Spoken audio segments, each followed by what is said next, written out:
Hello everyone, welcome to concept. My name is Dharmendra.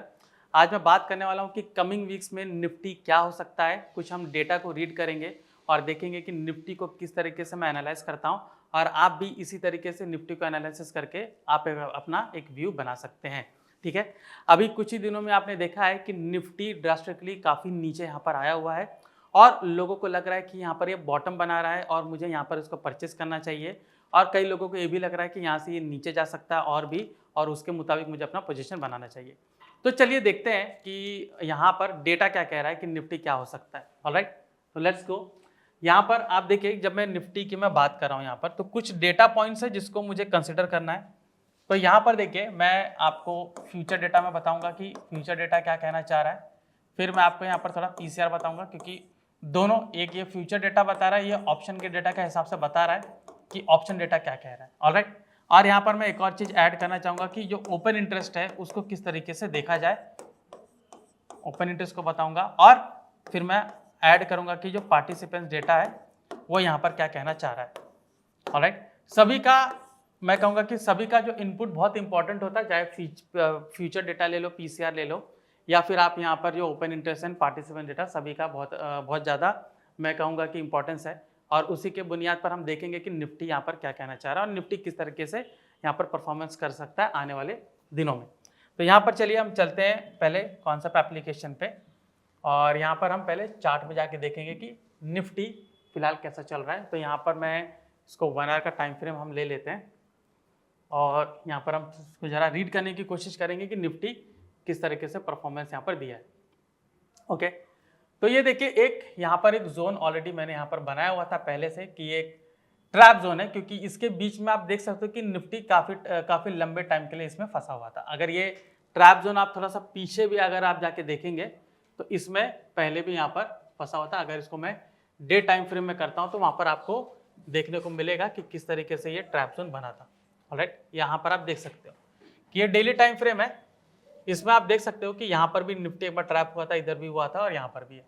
अभी ये zone जो है बहुत इंपॉर्टेंट है। ऑलराइट, तो यहाँ पर ऐसा है कि अगर इस पर्टिकुलर लेवल के अगर ऊपर जाके ब्रेक होके अगर वहाँ पर सस्टेन करता और वहाँ पर कुछ डेटा भी इसके साथ बैक करता तो मुझे वहाँ पर एक अच्छा खासा मूव देखने को मिलता है। देखिए, जब भी हम कुछ लेवल्स बनाते हैं, कुछ एक हाईएस्ट पॉइंट देखते हैं या लोएस्ट पॉइंट देखते हैं जहाँ पर हमें लगता है कि यहाँ पर अगर ये ब्रेकआउट करेगा तो ऊपर जाएगा, तो वहाँ पर ऑलवेज आप देखिए कि लोगों का इंटरेस्ट कितना, मतलब वहाँ पर डेटा क्या कहना चाह रहा है। अगर वहाँ डेटा बिल्कुल भी सपोर्टिव नहीं है, ठीक है, इन द सेंस कि वहाँ पर लॉन्ग बिल्टअप जो हम देखते हैं और लोगों का इंटरेस्ट देखते हैं कि कितना एग्रेसिव तरीके से वहाँ पर बाइंग हो रही है, अगर वहाँ पे जरा सा भी वहाँ पर अगर मुझे वो डेटा नहीं दिख रहा है तो आप देखोगे कि वहाँ से ब्रेकआउट नहीं होगा, वो वापस से वहाँ से नीचे आ सकता है। ओके, और दूसरा मैं यहाँ पर आपको ये बताना चाहूँगा कि ये देख सकते हो कि जो लोवेस्ट लेवल है उसको ब्रेक किया। ओके, अभी यहाँ पर आप देखोगे कि ये 23,750 चल रहा है। इसके नीचे आप देख सकते हो कि एक और इसने लो बनाया था, ये बनाया था 23,278। ठीक है, और वहीं से आप देख सकते हो कि जो इलेक्शंस के बाद जो रिजल्ट आए थे, इलेक्शंस के बाद आप देख सकते हो वहां से बाउंस बैक करके ऊपर गया। ओके, तो पूरा जो इलेक्शन से लेकर यहाँ पर इसने जो अक्टूबर तक जो हाई बनाया था, पूरा आप देख सकते हो कि उतना ही पॉइंट नीचे कवर करके नीचे आ गया और उतना पूरा पॉइंट नीचे आया। तो अगर ये इसको ब्रेक करता है तो मुझे और भी ये नीचे जाने को दिख रहा है कि यहाँ पर और भी ये नीचे जा सकता है अकॉर्डिंग टू टेक्निकल्स। यहाँ पर टेक्निकल्स ये कहना चाह रहा है। ओके, अभी हम क्या देखते हैं कि जो डेटा है वो यहाँ पर क्या कह रहा है, क्योंकि निफ्टी अभी इतना नीचे आ गया है, सब लोग ये कह रहे हैं कि यहाँ पर हमें बाय करके होल्ड करना चाहिए क्योंकि यहाँ से ये ऊपर जा सकता है और एक नीचे जो नेक्स्ट लेवल है यहाँ पर मैं स्टॉप लॉस रख सकता हूँ और इसके मुताबिक मुझे यहाँ पर ट्रेड लेना चाहिए। ठीक है, हम यहाँ पर ट्रेड उसको बना सकते हैं क्योंकि स्टॉप लॉस मेरा यहाँ पर छोटा है। ऑलराइट, अगर मुझे इतना बड़ा मूव कैप्चर करना है तो उसके मुकाबले ये जो स्टॉप लॉस है काफ़ी छोटा है। लेकिन अगर यहाँ पर डेटा मेरा अगर मैच नहीं कर रहा है तो ये जो आने वाला जो ये मूव है ये टाइम ले सकता है। अभी ये जो मूव है आप देख सकते हो ये 1 महीने में नहीं, ये 3 महीने में आया हुआ। तो 3 महीना मुझे अगर मैं फ्यूचर भी लेता हूँ तो देखोगे कि मुझे एक्सपायरी थोड़ा आगे का लेना पड़ेगा और वो हो सकता है कि बहुत महंगा हो। तो यहाँ पर ज़्यादातर लोग ऑप्शन के हिसाब से जाएंगे, तो ऑप्शंस में यहाँ पर टाइम डीके हो सकता है। राइट, यहाँ पर टाइम डीके हो सकता है। तो अगर मैं फ्यूचर ले रहा हूँ, ऑप्शन ले रहा हूँ, दोनों को हेज करके जा रहा हूँ, तो मुझे यहाँ पर कुछ कंफर्मेशन चाहिए कि डेटा यहाँ पर क्या बताना चाह रहा है। ऑलराइट, तो चलिए डेटा को एक बार रीड करते हैं। तो यहाँ पर हम ट्रैक में जाते हैं और जैसा मैंने पहले बताया था कि फ्यूचर डेटा को मैं रीड करूंगा। ओके, तो हम यहाँ पर चलते हैं फ्यूचर व हिस्टोरिकल डेटा पे। तो यहाँ पर हमने निफ्टी का लगा के रखा हुआ है और ये 25 नवंबर से, ओके, इसको जरा सा और पीछे करते हैं, ये मैं करता हूँ 3 सितंबर से। ऑलराइट, तो यहाँ पर देखिए डेटा आपसे क्या कह रहा है, ये आप देख सकते हो नवंबर का डेटा है, ये सितंबर से आप देख सकते हो कि पूरा यहाँ पर इसने हाई किया था और वहां से नीचे गिरता हुआ शुरू हुआ। अब ये देखिए जो पीक पे, जैसा कि मैंने कहा कि जब ये ऊपर जाता है, जो हमने लेवल बनाया जहां पर ये ब्रेकआउट करके ऊपर जाने की संभावना रखता है, वहां पर लोगों का इंटरेस्ट जानना बहुत जरूरी कि लोग क्या चाह रहे हैं यहाँ पे। ठीक है, अभी यहां से जो पूरा नीचे आया, बीच में बाउंस बैक करके जो पुराना वाला जो लेवल था आप देख सकते हो कि उसी के ऊपर ये गया हुआ है। ठीक है, उसी के ऊपर, और आप देख सकते हो कि ये पूरा ब्रेकआउट करके ऊपर सस्टेन किया है, जो हमने चार्ट में भी देखा। लेकिन यहाँ पर ये ऊपर क्यों नहीं गया, यहाँ पर आपको क्लियर रीजन क्या दिख रहा है कि यहाँ पर ऊपर गया ये, ठीक है, यहाँ पर आप देख सकते हो कि ये लॉन्ग बिल्टअप बना, लेकिन एक बार भी प्राइस उसके ऊपर सस्टेन नहीं किया है। जो यहाँ पे लॉन्ग बिल्टअप बना था वो यहाँ पर आप देख सकते हो एग्जॉस्ट हो गया, क्योंकि यहाँ पर शॉर्ट बिल्टअप पूरे तरीके से यहाँ पर हावी हो गया। आप देख सकते हो short built up, short covering, short built up, short covering, और यहाँ पर शॉर्ट बिल्टअप बना, यहाँ पर शॉर्ट कवरिंग, प्राइस एक बार सस्टेन किया और पूरे तरीके से आप देख सकते हो कि शॉर्ट बिल्टअप बना के ये नीचे आया। अभी जब भी शॉर्ट बिल्टअप बनता है तो मुझे देखना है कि प्राइस उसके मुताबिक चल रहा है कि नहीं, क्योंकि कई बार शॉर्ट बिल्टअप बनता है लेकिन प्राइस वहां से ऊपर चला जाता है, राइट। तो मुझे देखना है कि जो शॉर्ट बिल्टअप बना है या लॉन्ग बिल्टअप बना है वो स्टेज मैनर में बना है कि नहीं, और उसी स्टेज मैनर में प्राइस किस तरीके से रिएक्ट कर रहा है। तो यहाँ पर स्टेज मैनर में आप देखो कि प्राइस एग्जैक्टली उसके मुताबिक रिएक्ट कर रहा है और वहां पर वो पूरे तरीके से नीचे आए। अभी यहाँ पर जो अगर मैं आज का भी अगर मैं डेटा देखता हूँ, ठीक है, जस्ट अ मिनट, यहाँ पर मैं देख रहा हूँ कि अभी निफ्टी में यहाँ पर मुझे ऐसा लॉन्ग बिल्टअप दिख रहा है। ओके, ये है 23rd का, ये है 24th का। ठीक है, अभी ये मार्केट क्लोज नहीं हुआ है, लॉन्ग बिल्टअप पे यहाँ पर दिख रहा है, शॉर्ट कवरिंग है, लॉन्ग बिल्टअप है, तो डेटा यहाँ पर कुछ ना कुछ सपोर्ट कर रहा है ऊपर जाने की ओर। ओके, अभी मार्केट क्लोज होते होते मालूम पड़ेगा कि वो डेटा क्या है। ऑलराइट, और जो अगर शॉर्ट बिल्टअप आता है तो जाहिर सी बात है कि ये ऊपर जाने की संभावना इसकी काफी कम हो जाएगी, क्योंकि आज जो इसका क्लोजिंग है वो अगर प्रीवियसली डे के क्लोजिंग के अगर नीचे ही ओपन होगा, नीचे रहेगा तो दिक्कत है। तब मैं हम ये नहीं कह सकते कि इसमें बुलिशनेस यहाँ पर आने की संभावना है। क्लोजिंग यहाँ पर है, ठीक है, यहाँ पर ऊपर है, तो ठीक है, ये लो को अगर ये जो लो इसने बनाया था इसी के ऊपर ये सस्टेन किया है, तो ऐसा लग रहा है कि यहाँ पर एक बुलिशनेस यहाँ पर मिल सकती है। ऑलराइट, तो ये 15 मिनट का यहाँ पर मैंने टाइम फ्रेम लगाया, इसी को हम थोड़ा 1 आवर के इसमें जाते हैं। ओके, तो 1 आवर के टाइम फ्रेम में जो मैंने आपको पहले दिखाया था 1 आवर में कि जो उसने लेवल बनाया था, तो देख सकते हो कि यहाँ पर अगर ये ऊपर सस्टेन करता है तो ये पूरा देख सकते हो जो गैप बना था इसको फिलअप करेगा, तो हो सकता है कि 24,200 से दोबारा रिटर्न आ सकता है, 24,200 या 24,300। लेकिन अगर इसको मैं कहूँगा कि अगर एक बार भी यहाँ पर लिक्विडिटी स्वीप अगर नहीं होती है, ठीक है, एक बार भी लिक्विडिटी स्वीप वहाँ पर नहीं होगी, तो ये उसको पूरा ब्रिज करके अगेन ये क्रॉस करने की कोशिश करेगा और वहाँ पर मुझे पूरा बुलिश व्यू यहाँ पर मुझे मिल जाएगा। तो यहाँ पर डेटा बिल्टअप की जरूरत है। अभी शॉर्ट कवरिंग हुआ है, अभी अगर यहाँ पर लॉन्ग बिल्टअप मिलता है, प्राइस यहीं पर सस्टेन करता है, तो पूरा बुलिश व्यू यहाँ पर बनने की संभावना है और प्राइस ऊपर यहाँ से ऊपर जा सकता है।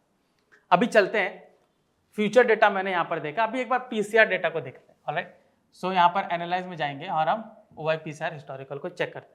अभी हिस्टोरिकल डेटा मुझे नहीं देखना, हिस्टोरिकल मैं आपको बाद बताऊंगा हिस्टोरिकल का कंसेप्ट क्या है, I am sorry modified PCR का क्या कंसेप्ट है। मैं पहले नॉर्मल पीसीआर यहाँ पर देखना चाहूँगा।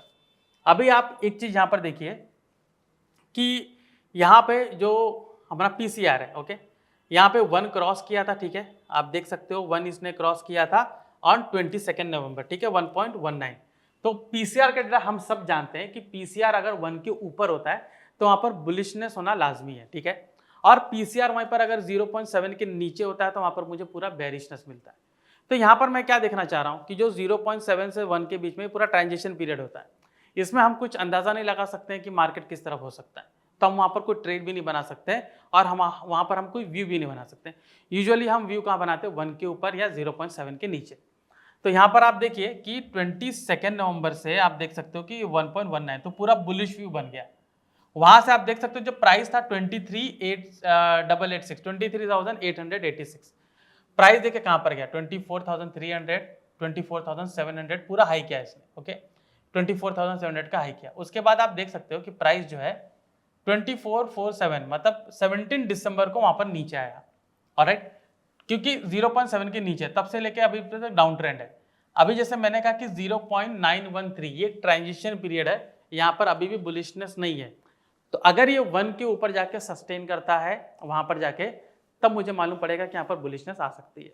तो यहाँ पर पीसीआर डेटा अभी भी ट्रांजिशन में, पीसीआर डेटा बिल्कुल भी इंडिकेट नहीं कर रहा है कि ये ट्रेंड किधर हो सकता है। लेकिन मैं यहाँ कहूँगा कि स्लाइटली यहाँ से थोड़ा सी बढ़त हुई है ऊपर की ओर, तो ऐसा लग सकता है कि ऊपर की ओर मुझे कुछ मिल जाए। बट जब तक 1 के ऊपर नहीं जाता तब तक कुछ भी कहना यहाँ पर मैं कहूँगा कि गलती होगा। ऑलराइट, तो यहाँ पर मैं वेट करूँगा कि ये 1 के ऊपर जाए ताकि फ्यूचर के साथ पीसीआर का डेटा भी अलाइन करे और मुझे एक अच्छा खासा मूव मिल सके।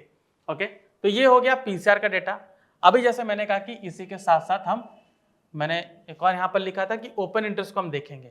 ऑलराइट, ओपन इंटरेस्ट में आप एक चीज देखिए कि जो अभी की एक्सपायरी है उसमें तो आप कुछ भी नहीं बता सकते हो। रीजन ये है कि दोनों ओर अनवाइंडिंग चलेगी, दोनों ओर एडिशन चलेगा, क्योंकि एक्सपायरी सामने है। लोग अपना प्रॉफिट भी बुक करेंगे, नया नया पोजीशन भी बनाएंगे, ठीक है, वो भी शॉर्ट ड्यूरेशन के लिए, क्योंकि एक्सपायरी है। तो यहाँ पर वो एक्सपायरी स्ट्रैटेजी अपना रहे हैं। तो यहाँ पर मैं ओपन इंटरेस्ट अगर मैं जो 26 दिसंबर का उसका एक्सपायरी लूंगा तो मुझे कुछ भी नहीं मिलने वाला है। तो मैं चेंज करूंगा 2 जनवरी, या फिर मैं थोड़ा आगे का लेता हूँ 23 जनवरी, उसके हिसाब से मैं देखता हूँ। लेकिन सबसे प्रोमिनेंट डेटा मुझे मिलेगा जो 30 जनवरी का, मतलब लैक्स एक्सपायरी का। तो अगर यहाँ पे 30 जनवरी का यहाँ पर मुझे दिख रहा है, तो आप देख सकते हो कि मुझे यहाँ पर जो ग्रीन बार है मुझे ज्यादा दिख रहे हैं, रेड बार भी मुझे दिख रहे हैं, लेकिन आप यहाँ पर आप देखिए कि ग्रीन बार यहाँ पर भी बड़े बड़े, बल्कि रेड बार देख सकते हो यहाँ पर बहुत कम बड़े हैं, ग्रीन बार यहाँ पर ज्यादा है। अभी भी आप देख सकते हो कि सेल साइड की ओर, मतलब मैं कहूँगा कि कॉल राइटर्स जो है स्लाइटली थोड़ा सा वहां पर मुझे ज्यादा दिख रहे हैं, ठीक है, कंपेयर टू पुट राइटर्स। मतलब एक अंदाजे फिगर आप यहाँ पर देख सकते हो, राइट, कि 30 जनवरी का एक्सपायरी ये कहना चाह रहा है। अभी उसी के पहले का अगर हम देखते हैं 23, 15, तो सेकेंड का अगर आप देखते हो तो डेटा कुछ इस तरीके से कह रहा है। ओके, तो यहाँ पर आप देख रहे हो कि दोनों इवन है, अरे दोनों इवन है। यहाँ पर ग्रीन मुझे दिख रहा है, यहाँ पर रेड दिख रहा है, दोनों इवन है। स्लाइटली जो कॉल राइटर्स है उनका मैं कहूँगा कि वेटेज ज़्यादा है, तो ये भी कुछ कह रहा है कि यहाँ पर थोड़ा ये नीचे जा सकता है। ऑलराइट, तो मुझे ओपन इंटरेस्ट मैं कहूँगा कि मुझे एक क्लियर पिक्चर अभी भी नहीं दे रहा, पीसीआर भी नहीं दे रहा है, सिर्फ फ्यूचर बिल्टअप दिख रहा है, ठीक है। दूसरा हम देखते हैं यहाँ पर पार्टिसिपेंट क्या कह रहा है। पार्टिसिपेंट डेटा में हम जाएंगे। पार्टिसिपेंट डेटा में आप ये चीज़ देखिए कि राइट फ्रॉम 10 दिसंबर, ठीक है, यहाँ पर आप देख सकते हो कि ये पार्टिसिपेंट डेटा, मतलब यहाँ पर जो इंस्टीट्यूशंस वो क्या कर रहे हैं। यहाँ देखिए ये जो ब्लू बार है ये आपको बता रहा है लॉन्ग कितने हैं और ग्रे वाला शॉर्ट बता रहा है। आप ये देखिए कि जो शॉर्ट है ड्रास्टिकली यहाँ पर गिर गए थे, ठीक है, 10 दिसंबर को, और जो लॉन्ग वाले हैं वो वहाँ पर धीरे धीरे बढ़ना शुरू किए। लेकिन राइट फ्रॉम 12 दिसंबर आप देख सकते हो कि जो शॉर्ट वाले हैं वो धीरे धीरे बढ़ गए, लॉन्ग वाले धीरे धीरे कम हो गए। तो यहाँ पर भी शॉर्टिंग अभी भी बरकरार है। ओके, यहाँ पर अभी भी बरकरार है, क्लियर पिक्चर ही दे रहा है। तो दो चीज मुझे सपोर्ट कर रही है, फ्यूचर डेटा और पार्टिसिपेंट डेटा। पीसीआर डेटा अभी भी क्लियर नहीं है और ओपन इंटरेस्ट अभी भी क्लियर नहीं है। तो एक बार अगर ओपन इंटरेस्ट और पीसीआर दोनों में से कोई एक भी अगर क्लियर करता है तो मैं क्लियर डायरेक्शन पकड़ सकता हूँ। तो मैं उसके हिसाब से मैं अपना व्यू बनाऊंगा, उसके हिसाब से अगर मान लीजिए मुझे इन्वेस्टिंग करना है या शॉर्ट टर्म ट्रेड बनाना है तो मैं अच्छा खासा बना सकता हूँ। ऑलराइट, तो ये था निफ्टी एनालिसिस के ऊपर सेशन कि आपने देखा कि किस तरीके से मैंने निफ्टी को एनालाइज किया, किस तरीके से हमने एक व्यू बनाया। आप भी यही तरीका यूज करके निफ्टी का एक व्यू बना सकते हो और अपने रिस्क के मुताबिक एक ट्रेड सेटअप या उसमें एक ट्रेड ले सकते हो। ऑलराइट, सो ये था निफ्टी एनालिसिस के बारे में सेशन। और भी ऐसे जानकारीपूर्ण वीडियो जाने के लिए कॉन्सेप्ट से जुड़े रहिए। मैं धर्मेंद्र राजभर, आपका धन्यवाद।